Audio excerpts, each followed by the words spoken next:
The gavel strikes once. The sound echoes through the courtroom like thunder in a storm. Every breath seems to freeze. Every whisper dies in the air. The defendant stands there, hands shaking, eyes fixed on a single folded piece of paper that looks too small to hold so much weight. No one moves. No one dares to. The judge watches him closely, brows furrowed. The jury leans forward, expecting another desperate plea, another excuse. But this is different. The young man doesn't ask for mercy, he doesn't cry. He simply says, in a voice soft enough to make everyone lean closer, "I have something to read." And just like that, silence falls again. Friends, imagine this, a courtroom that's been roaring for weeks suddenly goes still, all because of one letter. What could possibly be written on that page that makes even the judge hesitate to speak? What could turn anger into uncertainty and hatred into quiet disbelief? The letter trembles slightly in his hand. He's nervous, but there's something else in his eyes. Not fear, not guilt, something deeper. Regret? Love? A truth too heavy to carry alone? As he unfolds the paper, you can hear it, that fragile crinkle of confession about to be born. The mother of the victim looks away, unable to face him. The press cameras zoom in, but even they seem to hold their breath. And then he says, "Before I read this, I just want to say, I never meant for any of this to happen." The crowd stirs. Gasps ripple through the benches. Someone whispers, "He's finally going to admit it." But the judge raises a hand. Silence again. The letter begins. His voice is steady now, trembling only at the edges. "Dear Mrs. Carter," he starts. And instantly, everyone knows this isn't just a statement. It's something personal. What follows next will change everything. Because inside that letter lies the truth about a night everyone thought they understood, but didn't. And as the first words leave his lips, something in the room shifts, a stillness, a weight that presses down on every heart listening. Friends, what would you do if a single letter could rewrite everything you believed, if it could expose not just what happened, but why it happened? Stay with me, because by the time this letter ends, not a single person in that courtroom, not the judge, not the jury, not even the grieving mother, will ever see the world the same way again. To understand why that letter left an entire courtroom in silence, we need to go back to the town where it all began, a quiet, close-knit place called Brookhaven. The kind of town where people still wave at each other on the streets, where news travels faster than the wind, and where secrets never stay buried for long. Everyone in Brookhaven knew Daniel Hayes, a 24-year-old mechanic who kept mostly to himself. He wasn't the loud type, not the kind to draw attention. He spent his days fixing engines in his father's garage and his nights sketching old cars in a notebook he never showed anyone.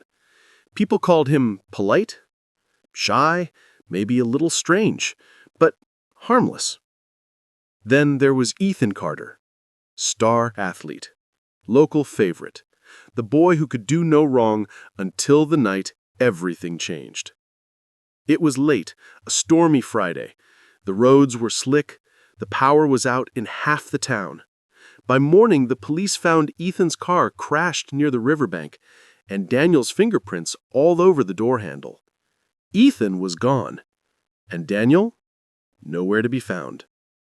When they finally arrested him 2 days later, the story had already spread like wildfire. The headlines were merciless. Local mechanic kills star athlete. The town didn't wait for the trial. They'd already made their minds. But there were questions, whispers that didn't quite fit the official story. Why would Daniel, a quiet young man with no history of violence, harm someone he barely knew? Why did witnesses claim they saw the two talking calmly just minutes before the crash? And most of all, What happened in those final minutes by the river? Judge Reynolds was assigned to the case, a man known for his balance, stern but fair, strict yet deeply human. He'd seen hundreds of trials in his 30 years on the bench, but something about this one unsettled him. Maybe it was Daniel's silence. Maybe it was the grief in Mrs. Carter's eyes, who sat in that courtroom every single day, clutching her son's photograph like a lifeline. The town split right down the middle. Half believed Daniel was a murderer who deserved no mercy. The other half, mostly those who had known him, believed something was being hidden. They spoke quietly about Ethan's temper, about rumors that the perfect boy wasn't so perfect after all, but no one dared say it aloud, not in front of the Carter family. And Daniel? He said almost nothing. He refused interviews, avoided eye contact, and spent most of the trial looking at the floor. The prosecution painted him as cold. The defense said he was broken. Days turned into weeks. Every hearing felt heavier than the last. Each time Daniel took the stand, the town held its breath, waiting for him to speak, to defend himself, to beg for forgiveness. But all he ever said was, "The truth will come out." Those 5 words became the heartbeat of the trial. The prosecution called it arrogance. The defense called it faith. And then, one afternoon, just as the trial was reaching its breaking point, Daniel did something no one expected. He asked to submit a handwritten letter. The courtroom murmured, confused. A letter? To whom? For what? Judge Reynolds looked over his glasses and said, "Mr. Hayes, this is highly unusual." Daniel only nodded and said quietly, "It's not for me. It's for her." He meant Mrs. Carter, the mother of the boy whose death had torn the town apart. That was the moment when everything changed. The trial began like any other. The judge's gavel struck, the lawyers took their places, and the crowd filled every seat in the courtroom. Yet beneath the formalities, something darker was brewing. The prosecutor, a sharp-tongued man named David Kent, started strong. He painted Daniel as reckless, jealous, and unstable. He spoke of an argument, a struggle, and a crash that ended a promising life. The jurors nodded, the audience whispered, and the story seemed clear. But was it really?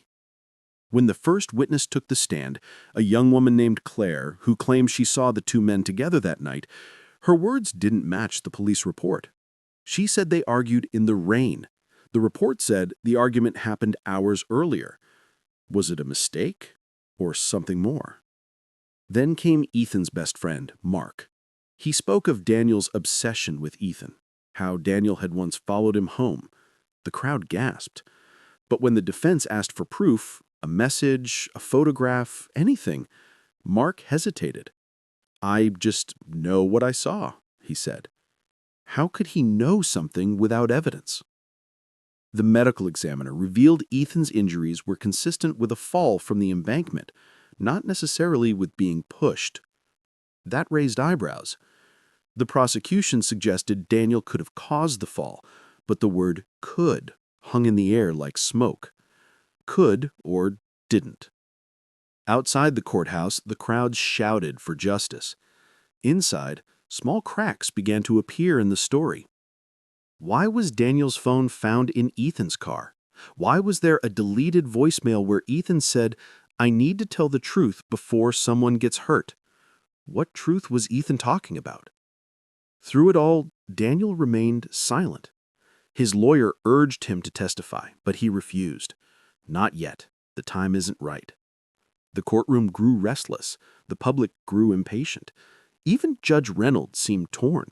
Could an innocent man really sit there, calm and unbroken, while the world condemned him? On the 7th day, Mrs. Carter took the stand. "Why?" she whispered through tears. "Why would you do it?" Daniel said nothing. Yet as she left the stand, she glanced at the folded paper on his table, the letter. Something in her eyes softened, just for a second. Could she sense the truth hidden there? By the end, Daniel stood and said only, "I will read my letter tomorrow." Tomorrow. The word struck everyone like a bell. What could that letter possibly hold? That night, Daniel sat in his cell staring at that very letter, the same one he'd written weeks ago, its edges worn, ink faded. It wasn't for the judge or the jury, it was for Mrs. Carter. His attorney, Laura, had found it by accident. Daniel, she'd said, trembling after reading it, if you give this to the court, they might see it as a confession. But Daniel's eyes were calm. It's not for them. It's for her. She kept it hidden, waiting for the moment he would say the word. And that day came. In court, the morning light filtered through tall windows as Daniel stood. This letter, he said, holding it gently, isn't for the press or the jury or even for myself. It's for Mrs. Carter. He turned to her, and I'd like to read it aloud if she'll let me. She gave a small, trembling nod. The judge allowed it. Daniel unfolded the letter slowly, as if every crease carried a memory he couldn't quite face. Dear Mrs. Carter, he began, voice steady. I don't expect forgiveness. I don't even expect to be understood. But before the truth disappears beneath the noise, I need you to know what really happened that night. He told them everything. About Ethan coming to the garage, desperate and afraid.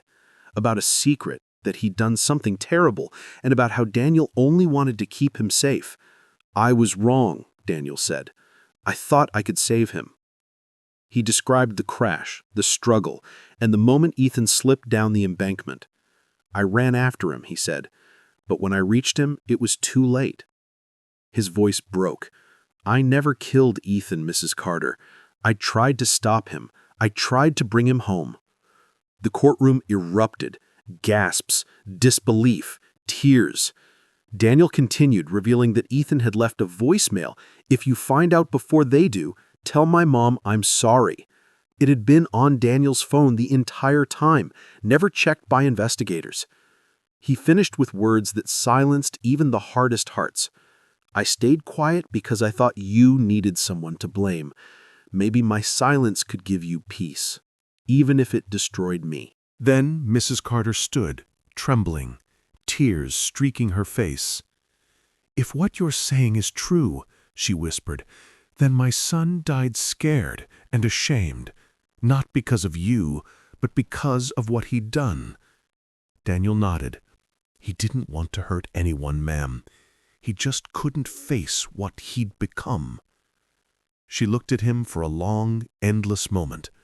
Then, through sobs, she said, I forgive you. The courtroom froze, and for the first time in weeks, Daniel cried.